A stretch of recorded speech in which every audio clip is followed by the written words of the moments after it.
Doctor आरंभी में जब विवान अचानक गायब हो जाता है तो पूरा माहौल तनाव और बेचैनी से भर जाता है। आरंभी अपने बच्चे को खोजने के लिए हर संभव कोशिश करती है और हर जगह मदद मांगती हुई नजर आती है। वह टूटती नहीं है बल्कि और ज्यादा मजबूती के साथ विवान तक पहुंचने का रास्ता ढूंढती है। उसकी हालत देखकर साफ समझ आता है कि वह किसी भी कीमत पर अपने बच्चे को वापस पाना चाहती है। इसी दौरान कहानी में एक बड़ा मोड़ आता है जब अचानक रास्ते में एक नए शख्स की एंट्री होती है।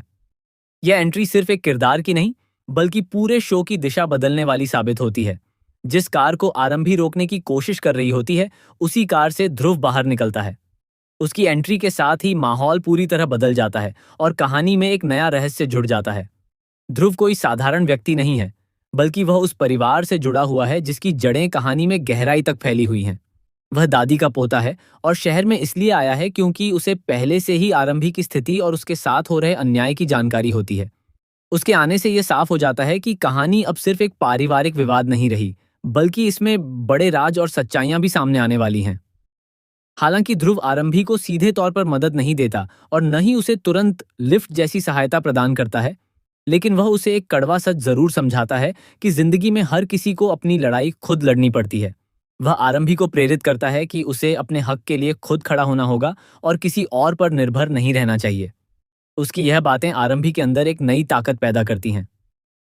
इसी के साथ ध्रुव का किरदार धीरे धीरे कहानी में एक मजबूत भूमिका निभाने लगता है। वह न केवल आरंभी के साथ हुए अन्याय को समझता है बल्कि विश्वास द्वारा किए गए गलत फैसलों और गलत व्यवहार के खिलाफ भी खुलकर सामने आता है। वह आरंभी के साथ खड़ा होकर उसे न्याय दिलाने की दिशा में कदम उठाने लगता है। आने वाले एपिसोड्स में कहानी और भी ज्यादा दिलचस्प होने वाली है, क्योंकि अब आरंभी और विश्वास आमने सामने कोर्ट में दिखाई देंगे। दोनों अपने बच्चे के लिए कानूनी लड़ाई लड़ते नजर आएंगे। आरंभी अपने बच्चे को अपने साथ रखने के लिए पूरी ताकत, भावनाएं और हिम्मत झोंक देगी। उसके लिए यह लड़ाई सिर्फ कानूनी नहीं, बल्कि एक मां के अधिकार और भावनाओं की लड़ाई बन जाएगी। इस पूरे संघर्ष में ध्रुव आरंभी का सबसे बड़ा सहारा बनकर सामने आएगा और उसे हर कदम पर सपोर्ट करेगा। उसकी मौजूदगी कहानी में एक नई उम्मीद और नया मोड़ लेकर आती है। अब देखना यह होगा कि यह कोर्ट केस किस दिशा में जाता है और क्या आरंभी को उसका बच्चा वापस मिल पाता है या नहीं। साथ ही यह भी दिलचस्प रहेगा कि ध्रुव का असली मकसद क्या है और वह कहानी में आगे क्या बड़ा बदलाव लाने वाला है।